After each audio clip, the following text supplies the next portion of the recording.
The game's actually kind of chill, to be honest. Ah! Dungeons and Dragons Online, an MMORPG with no long-term endgame at all. Instead, it's more like a cycle, if that makes sense. You make your character level up, then you reincarnate, resetting your character back to the start, and you do it all over again. Except this time you're a little stronger, with a new permanent bonus to your character based on your past life, and off you go to level up once more through different campaigns, or the same ones if you just want to repeat them, with the option of doing so at higher difficulty levels. Your stalwart defense gives the Sahuagin pause, but you hear more of them gathering outside for a final assault. You notice a small chest behind the bar. Chest? Where? Where? Oh. Now, just to be clear, I do mean campaigns, not quests. In this game, you don't just grab a bunch of quests and head into the open world to complete them all. Instead, each quest is actually its own individual D&D style campaign, complete with a dungeon master narrating your experience and its own storyline, as well as traps and puzzles. Oh no, guys, it's a puzzle! No!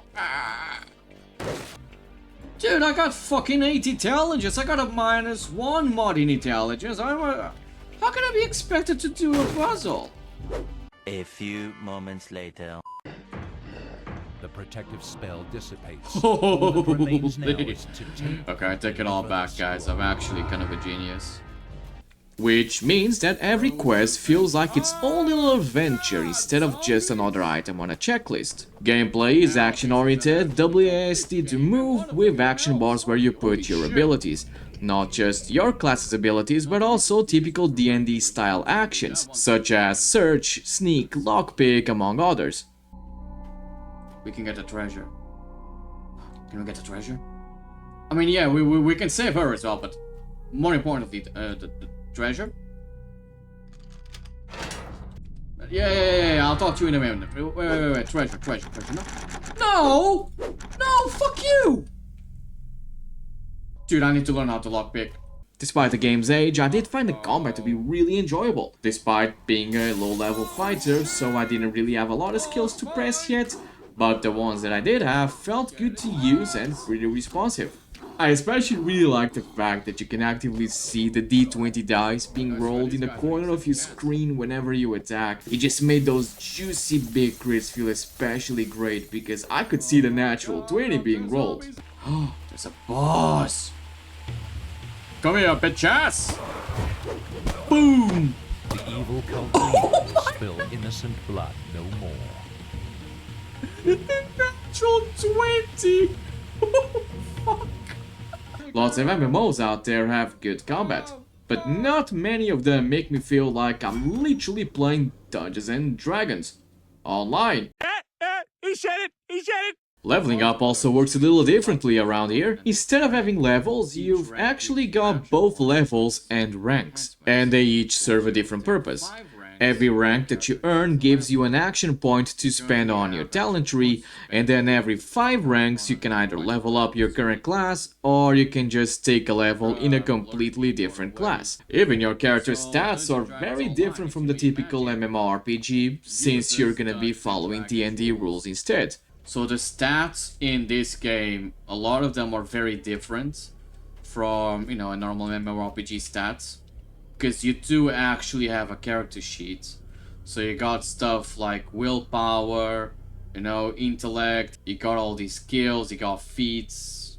You can also write a biography, apparently. I hunger. Therefore I bunga. Now, I'm gonna be honest, this can be a little overwhelming at first, especially if you're brand new. But the upside is that this gives you a huge amount of freedom to experiment with different builds. And because the game revolves around reincarnating and leveling new characters over and over again, these two features complement each other really well. Now, I loved playing Dungeons Dragons Online, but I did have one small complaint, which was the microtransactions shop. Not the fact that it exists, it's actually pretty generous considering that you can earn the currency for this shop just by playing the game. My issue is how it's presented.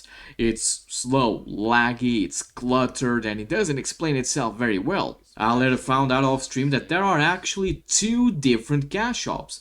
There's one in-game, and there's one on the website. Both of them sell different things, but the game makes no mention of this.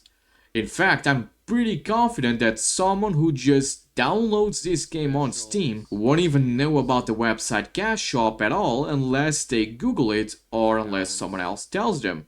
You know, for a game that wants you to spend your money on them, they really did not put a whole lot of effort into, you know, creating a shop that makes you want to spend money. So let's say that I decide to get a subscription or buy a few campaigns. This looks like shit. And even worse than looking like shit, this shop is inconvenient to use. I do not want to buy campaigns and have a list of 74 adventure packs.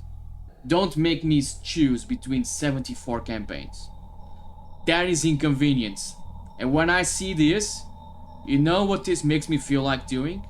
It makes me feel like doing this. There. It's just gonna drive away people. You get the picture, no need to dive deep into it. I just want to leave a warning to anyone wanting to try the game out that if you want to access all of the game's content, including expansions, you're better off just getting the VIP subscription, which gives you all expansions except for the last one, but the game doesn't really explain that very well. But outside of that one issue, I still highly recommend trying out Dungeons and Dragons Online. Trip his ass! Boom! Get the fuck out of my side. Hey!